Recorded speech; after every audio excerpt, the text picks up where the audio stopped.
earth. We are all created equal by God. This April, we will mark a half-century since Reverend King was so cruelly taken from us by an assassin's bullet. But while Dr. King is no longer with us, his words and his vision only grow stronger through time. Today we mourn his loss, we celebrate his legacy, and we pledge to fight for his dream of equality, freedom, justice, and peace. I will now sign the proclamation making January 15th, 2018, the Martin Luther King Jr.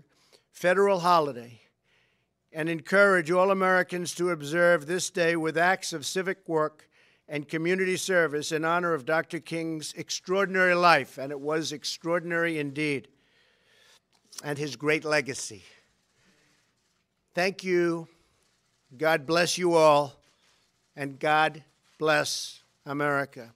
And with that, I'd like to ask a great friend of mine, Secretary Carson, for remarks. Then we're going to be signing the very important proclamation. Thank you very much. Ben? Thank you, Mr. President. It's an honor to be here today, celebrating this solemn occasion. And I thank you for signing legislation to designate the birthplace, church, and tomb of Dr. Martin Luther King as a National Historic Park. His monumental struggle for civil rights earned these places in his life, faith, and death the same honor as Mount Vernon and that famous humble log cabin in Illinois. This April, we will observe the 50th anniversary of Dr. King's assassination. I remember so vividly that day as a high school student in Detroit. Far from silencing his dream, death wrought him immortal in the American heart. His message of equality, justice, and the common dignity of man resounds today, urgently needed to heal the divisions of our age. Today we honor the legacy of the man who marched on Washington for jobs and freedom, achieving both for millions of Americans of all races and backgrounds. But his legacy also calls us to remember where these ideas, equality, freedom, liberty, get their power. Our good efforts alone are not enough to lend them meaning. For by what shall I be called equal to another man? It cannot be by wealth, for there will always be one richer than me. It cannot be by strength, for there will always be one stronger than me. It cannot be by success or happiness or beauty or any other pieces of the human condition which are distributed through providence. So perhaps providence alone is the answer.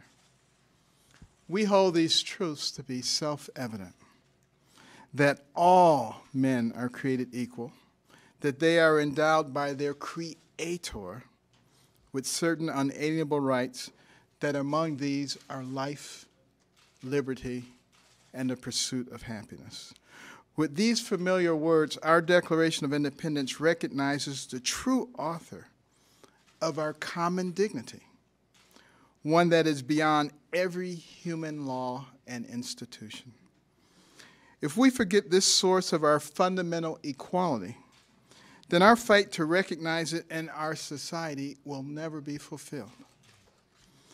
This is a truth that Dr. King carried with him from Selma to Montgomery, from a pulpit in Atlanta to the steps of the Lincoln Memorial, from a cell in Birmingham to the entire world. This year, we will not remember his slaying as the ending, but as a beginning, as a moment when his truth rose stronger than hatred and his cause larger than death, as a moment when he called to new life with his Creator before whom all men shall one day stand in equal rank, bearing with them no riches but the content of their character.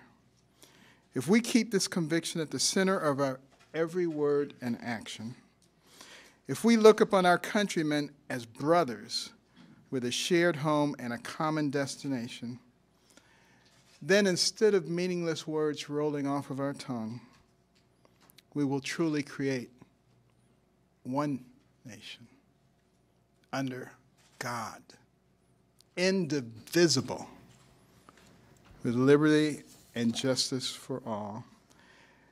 And we're going to have a word from Pastor Isaac Newton Ferris, the nephew of Dr. Martin Luther King.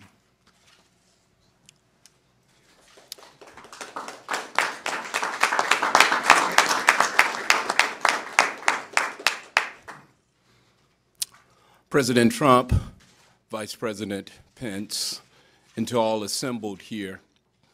If my uncle were here today, the first thing he would say is, what are we or what are you doing for others?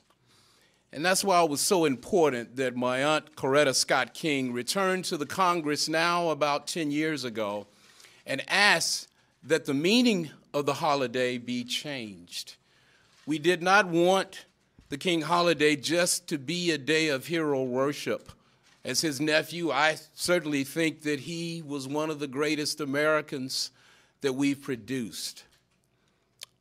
But it should not be a day of hero worship. And that's why the Congress agreed with my aunt and also made it a day of service. So that we, on that day, as a matter of fact, at the King Center, we refer to it as a day on, not a day off. It's not a day to hang out in the park or pull out the barbecue grill. Amen. It's a day to do something to help someone else. And that can be as simple as delivering someone's trash or picking up the newspaper for that elderly person who can't get to the end of the driveway. Bottom line, you're doing something that benefits someone other than yourself. That's the proper way to remember my uncle and the proper way to celebrate the King holiday. So, President Trump, thank you for taking the time to acknowledge this day. Thank you for remembering that we're all Americans, and on this day we should be united in love for all Americans. Thank you, Mr. President. Thank you, Mr. Vice President.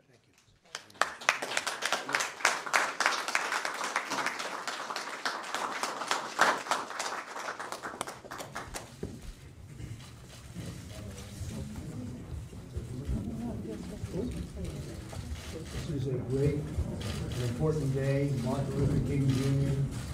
Federal holiday 2018 by the President of the United States of America, a proclamation. Congratulations to him and to everybody. Thank you, Mr. President.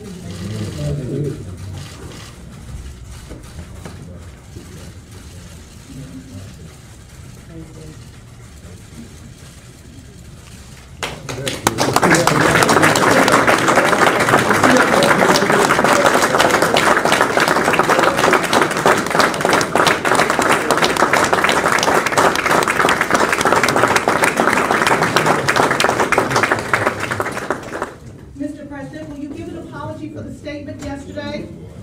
Mr. President, did you refer to African nations? Did you word shithole refuse? Mr. President, are you a racist? Mr. President, do you have anything to add for your comments? Mr. President, will you respond to these serious questions about the statement, sir? No, Mr. President, We're talking to the President, not you, sir. Mr. President,